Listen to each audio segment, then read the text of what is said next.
Just happened to see this Tommy G video. We finna react to it. Let's get it. What does your first hit of meth feel like? Superman. Now we are seeing Oh, students shit. as young as first grade who have had drug issues. What percent of guys that are slaying you think waste their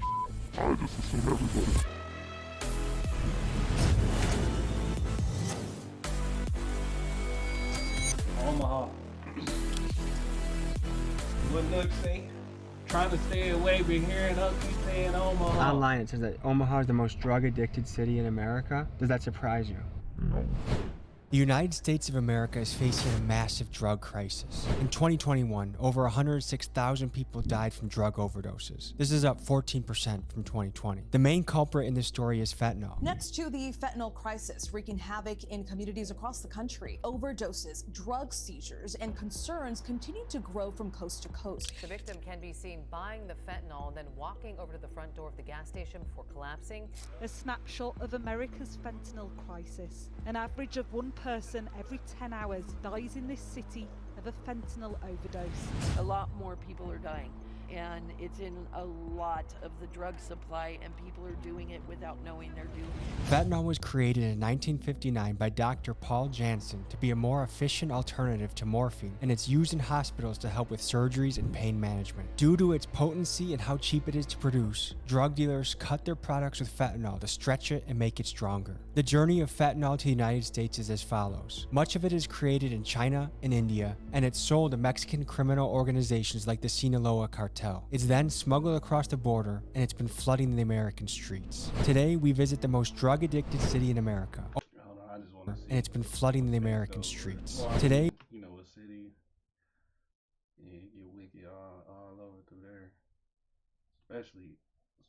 we visit the most drug-addicted city in America, Omaha, Nebraska. Top in the nation for meth, cocaine, marijuana, and heroin. We speak with addicts, people in recovery, drug dealers, and law enforcement. Let's hit the streets.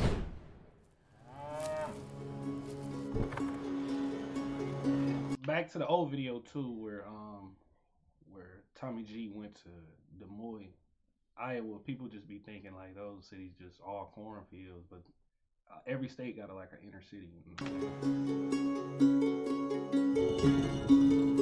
First, we stop at University of Nebraska, Omaha to speak with Coalition RX, a nonprofit dedicated to reducing drug use. Ladies and gentlemen, Carrie. It's nice to meet you. Nice to meet you too. We're seeing big pharma on the streets, and we're seeing a lot of drugs, mainly fentanyl. And the bad thing about fentanyl is just little grams to kill you. If you look at a drug dealer like a business operation, what's in it for them to lace things with fentanyl? It's cheap, and it gives you a good kick of high. It's one of the most dangerous drugs we've ever seen. How is fentanyl getting into this country? Does anyone know the source, where it comes from, how it gets here? The drugs are being manufactured in China, and they're being sold to the groups like Sinaloa in Mexico, and then trafficking it across the border. Federal agents found 300,000 fentanyl pills and 11 pounds of fentanyl powder. Authorities say the SUV has crossed the U.S.-Mexico border multiple times. Now we are seeing students as young as first grade No. who have had drug issues. Oh, big pharma, in my mind, they are the people that needed to be held accountable. They've been getting off scot-free, if you ask me. My son passed away when he was 18 from an accidental oxycodone overdose right here on this campus, actually. He had just finished his freshman year on a full academic scholarship here, and from what I can tell, he was experimenting with drugs, I believe because of some stress he was under with grades and different things. And he went to sleep one night after getting some oxycodone from another student, and he didn't wake up that morning. If we meet a drug dealer today that bolsters his business with fentanyl, what would be your message to that drug dealer? What would you like to say to him? Well, I want them to think about their own child or their niece or nephew or the kid next door. Would they want that kid's life to end because of what they're doing to make a buck? They're killing people's kids. Addiction is giving up everything for one thing, but recovery is giving up one thing for everything. How many people in this room has either had a family member or know of someone that is overdosed in their circle? Yeah, Since there's fentanyl in a lot of things, you can carry naloxone. So what you do is you put it into your nasal cavity. I don't have the test. I put this up their nose. You put this part, and then you just push down, and it will spray. Corporal Crane was equipped with the nasal spray Narcan. Just push down, and it will spray. Corporal Crane was equipped with the nasal spray Narcan, a prescription medicine that rapidly reverses the effects of an overdose. Thanks, you guys. Take care. Next, we head to speak to a former drug dealer that can give us insights on how narcotics are moving through this area. So we're heading to a trap house in Omaha, talk to a dealer, get inside their head. Tell me about the drug scene in Omaha. It's pretty active right now. I mean, when you hit us up saying that there's an epidemic level, I honestly thought to myself, I was like, well shit, the drugs have always really been here. One of the big things right now is meth, a lot of overdoses. Does that make you nervous being in the game? This made me a little nervous, not gonna lie, because nobody really understands what they're doing nowadays, you know what I mean? What do you view as the impact of fentanyl coming into the game? It's honestly a travesty because it just kills people. So what percent of guys that are slaying you think lace their shit? I just assume everybody, because at the end of the day, when they get it, they themselves sometimes don't know if it's been stepped on or cut or anything, you know what I mean? Tell me about the journey of how drugs get to America and how Omaha is a central point of that. The way I understand it is just because we're on I-80, Interstate 80, everything gotta come and go through here at some point in time. That's why, like Nebraska, they call it the gauntlet, because we make so many drug busts on the interstate. Have you ever felt bad for a customer? At the end of the day, people are grown. That's another thing too. I remember Saha the Prince, the rapper from Atlanta. He was talking about how they made a lot of new freeways in Atlanta, and like how it just connect around the inner cities to where you can go anywhere. You can go to South Carolina real quick. You can go to Tennessee real quick, Mississippi real quick, or down to Florida. You know what I'm saying? And I feel like with Michigan too, it's just like, I don't know. You can really like go anywhere from Michigan in a few hours, and just based on how the freeways connect. Have you ever felt bad for a customer? At the end of the day, people are grown. It's their own responsibility to handle their shit, you know what I'm saying? You gotta do the drugs, not let the drugs do you, whatever it is you're doing. What made you decide to get into the game? I did it out of necessity, like out of survival, because I lost my job, a lot of different things were going on, I got in trouble with the law, and I was just trying to figure myself out. And people be saying like, oh, why don't you just, get a job or whatever the case is, but people, when you live in certain areas, they come for you looking for certain stuff, and it's like, damn, I ain't got a job, hey, well, I'm gonna just sell it to them myself, or you know what I'm saying? And you see what how kind of fast things the went money down can in this come house in. that we're at? This place, man, everything used to go down here. Literally everything. Meth, coke, crack, weed, everything. Like, I got out in 2019. I went away before it ever even got raided. What was your childhood like? That's pretty regular. Yeah. Do your parents know what you've been up to? Do they know everything? No, but my mom, I love my mom, so she has an idea. Does it surprise you to hear that Omaha is the most drug-addicted city in the country? It kind of does. Big Pharma, what role do you think they play in this whole game? I think they play a big role in it, because a lot of the stuff that people are exposed to wasn't around before them. If you came face to face with a mother of someone that had died from drug overdose, what would you say to her? Sorry for your loss. I mean, the person makes their own choice at the end of the day. Nobody forces them. It's not the mama fault. fault. Sorry for them. Is there like a code on the streets, like most dealers won't deal to kids, or do you know of any guys that'll sell to a 5th grader or a 6th grader? I think if anybody got the money, anybody will serve it. I'm gonna be honest with you. If you could retire from this profession, what would you get into? I'd like to do what you're doing.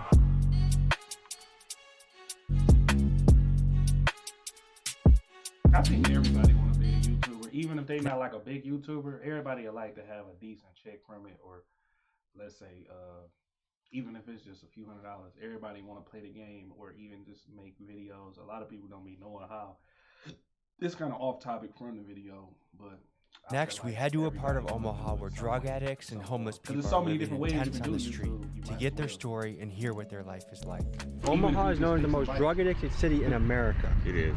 I'm with the outreach program. I'm a psychologist. Fentanyl is the worst thing in the world. They used it when they put you under to do surgery. They quit using it when it disappeared off the docks. They went to Mexico. It comes back to the United States. They stomp on it. What stomping means, they mix it with other things. Young cats like you get it. What can you tell us about life here? Difficult, hot, resources are slim. Do you survive out here all day? I'm laughing because you say I'm hot. here 24/7. What gets someone to a point that they're willing to be outside in a tent in 90-degree heat? To get away. Sometimes it's better to be out here than it is to be in an abusive situation. And guess what? it could happen to you two guys too. What's the drug that's running through Omaha right now? Meth, crack, there's some cocaine and weed. Pretty much anything you want to find is pretty much everywhere. Right here. I got out of the situation that I was in and ran out of funds, so I got stuck here until I can get enough funds up to be able to get into a place. People are bad. They've had a bad situation, but sometimes the system doesn't allow that. What could the system change, or what could be better about the system? Other psychologists, psychiatrists, outreach programs, hospitals where they can take their medication, etc., etc. They can live a normal life. This is kind of the Skid Row of Omaha, I would say. Hell yeah, this the bottom. I can't get my fucking ID. They fucking with me. They keep talking about they care about the people that's homeless. They don't want you to put your tents up nowhere. Why the fuck we can't put our tents up nowhere and y'all not trying to help us? I had suspicions about this guy, so I called the Sienna Francis house to see if he worked there. They said he was not a psychiatrist on staff. He was a patient. Today we meet John, a former addict helping other people on the path to recovery outside the Sienna Francis house, which is a place leading out to this guy. Nowhere, and y'all not trying to help us. I had suspicions about this guy, so I called the Sienna Francis house to see if he worked there. They said he was not a psychiatrist on staff. He was a patient. Today we meet John, a former addict helping other people on the path to recovery outside the Sienna Francis house, which is a place leading the charge in helping the homeless, but also one of the highly concentrated areas of drug addicts in the city. It's a sketchy place that plays a central role in this story. The most drug-addicted city in America is arguably Omaha, Nebraska. Does that surprise you to hear? That's the first time I've heard that. I know it's bad here, the fentanyl epidemic, the opioid crisis. I know it's known for the methamphetamine use, but yeah, it's getting worse and worse. So I've got a for-profit counseling agency, Halo Counseling Center. I've been doing that for about the last 8 years, started that in 2015. So we do a lot of work with like the criminal justice system. Most of our referrals come from probations, drug courts, veterans courts, things like that. It's insane. I mean, our business just continues to grow. I started off with just me, myself, and I, and now we're up to 8 counselors, 5 offices, and we still can't keep up. What got you into this?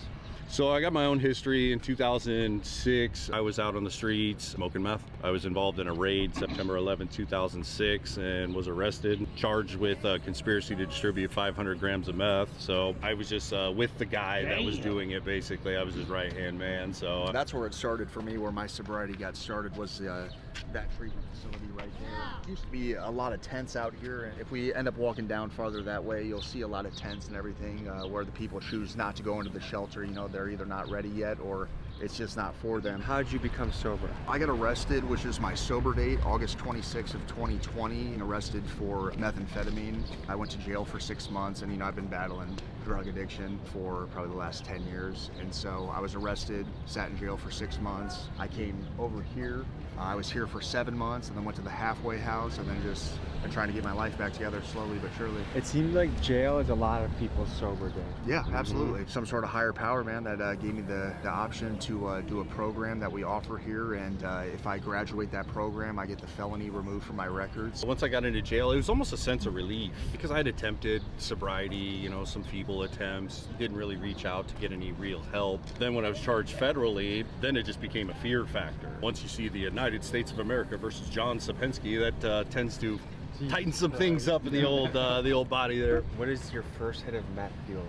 Superman, euphoria, energy. I was at work, I was mowing lawns, and I had a hangover from the night before, and my boss was like, dude, what's wrong? What's going on, man? Usually, you know, you're doing a good job at work. Man, I got a hangover, I feel like crap, you know, whatever. He's like, go talk to my brother. So I went and talked to the brother. He pulls out a bag of meth, took a big old snort, and I'm mowing lawns like nobody's business. I'm running around with a weed eater and just tearing people's lawns apart. It was glorious. So it started out pretty innocent. Yeah, within weeks, I'm staying up for days on end. It's 3 o'clock in the morning. I got to work at 6. I need to get more dope.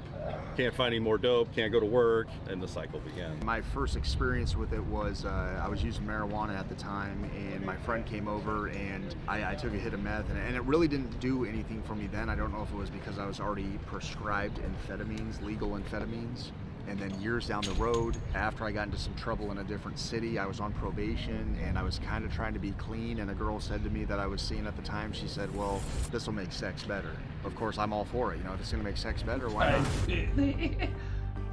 How'd you find your way here? What's your story? I got in trouble with the law. I was addicted to meth for like 13 years. What was your first introduction into meth? How'd you start that? When I was 16 years old, we used to drink a lot with my friends and stuff, and I got introduced to it one night. It was like something to stay awake, to party more, and then it became like an everyday thing. I went to jail. How long did you serve? I was in there for 3 months. Did that help you on the road to sobriety? If I would have got out and just went back on the streets, I'd probably be back on drugs right now. What should the punishment be for a dealer that's selling people meth? Definitely jail time. What was the low point of your meth journey? Right before I came here, I lost custody of my girls. I lost the love of my life. I'm facing like 17 years in prison right now. If you're struggling with drug addiction, you got to find your higher power. You got to believe in something higher than you. If you need help, it's always nice to reach out to somebody that you love and tell them the problems you're going through. Our next stop is talking to drug dealer Shakedown, who is currently facing federal time for her narcotics operation. We wanted to talk to someone that had hands-on experience with fentanyl. Here's what we learned. How would you describe yourself? Just trying to get $1, take care of my people. So what are you currently up against right now? Facing about 9 to 10 years, manufacturing methamphetamine, fentanyl, cocaine. I've spent 5 years already in prison. You know what I mean? This is federal time, so it's gonna be different. Do you think there's any shot at beating the case, or what are you looking at? No, I don't think so. It's nothing that's gonna stop me from going to prison for some time. I ain't start, really hustling, like selling narcotics and whatnot until 4 years ago. Before that, I was hitting licks, like robbing people, going to people's cars, going to people's houses, doing what I could to just stay afloat. I was introduced to selling drugs, and I was like, damn, I ain't gotta beat nobody up no more. I ain't gotta do all this. You know what I mean? I ain't gotta do all this, put my life at risk, put your life at risk. You know what I mean? You put people through that, you put people's kids through that. Have you ever felt bad for a customer? Before I ever started selling fentanyl, I lost my girlfriend. My girlfriend before this, I didn't give a I was like, if I'm gonna lose somebody, y'all gonna lose somebody. I kind of like numbed up after a while, like. What are the drugs that are going through Omaha right now? Like, what are the biggest drugs that people are selling? Fentanyl's super heavy right now. They don't even want heroin no more. Fentanyl is synthetic heroin. That's what they're going for. They want that shit immediately. What was your childhood like? Heroin. Right now. Like, what are the biggest drugs that people are selling? Fentanyl's super heavy right now. They don't even want heroin no more. Fentanyl is synthetic heroin. That's what they're going for. They want that shit immediately. What was your childhood like? I was in the system. I was locked up. Like, I've been locked up since I was 14. What were you booked for? Distributing and conspiring to confederate methamphetamine, fentanyl, and cocaine over 400, but less than 700 grams. How much money does all that cost? That'd be like 50,000. And then what can you flip that into? You get 50,000 straight up, but you ain't find people, you gonna flip that to 150,000 easy. The first hit of fentanyl, what is that like? If you are constantly a person that deals with trauma and traumatic situations, it's gone for a minute, you know what I mean? Do you think most drug users and even drug sellers are running away from trauma, and drugs are kind of the way to like patch up the pain? Hell yeah. I feel like it's never the drugs, it's the experiences that you've been through that made you, gravitate to that. Earlier this morning we met with the mom of a kid who overdosed, and it's just her son's death has impacted the whole family. It has a trickle effect. What would you say to the parents of people that have overdosed? I've been through it, so it's like I don't, people make their own choices, and you just gotta stop them from making those choices, not by telling them what to do. What's the youngest person you would say that has come to buy drugs from you? 13, 14. What does it cost for a serving of fentanyl? If you buy it in bulk, I can get it for $1.25. And what do you sell it for? $30. I wish you the best. I appreciate you. Tell me a little bit about your story. Well, I was living out in Omaha, and the Perk 30s were really huge, and that's how I started using, I've heard that in rap songs. Yep. Perk 10, I just popped the Perk 10. Perk 30, I just popped that Perk 30. That's why I was laughing. Everyone talks about the Perk 30s. They glamorize using the Perk 30s, getting fucked up on the Perk 30s, but honestly, laced with fentanyl, super addictive. A lot of it is the chemical dependency in your body. It's not so much you wanting to get high anymore, it's your body physically needs it. My drug addiction really took everything from me. The number one thing on my mind all the time was getting high and using. How long have you been clean for? I've been clean for 70 days. What is your plan to make sure you don't fall back?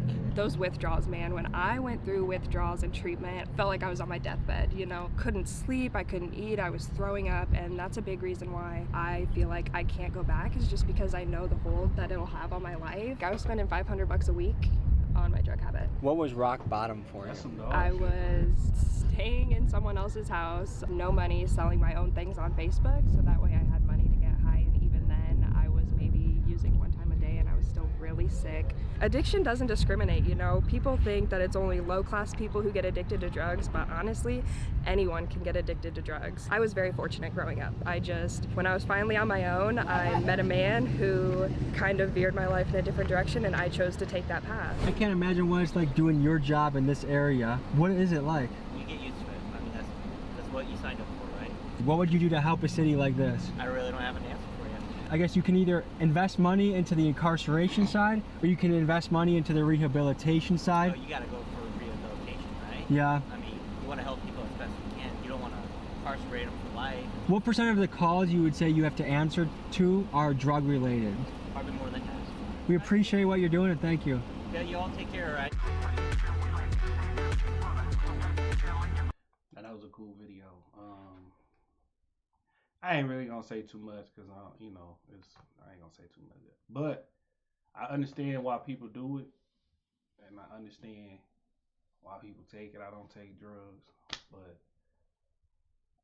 it's just I ain't even gonna get into it because that's too touchy. But hopefully I enjoyed that. This is my reaction channel. Got a regular channel where I make different types of videos.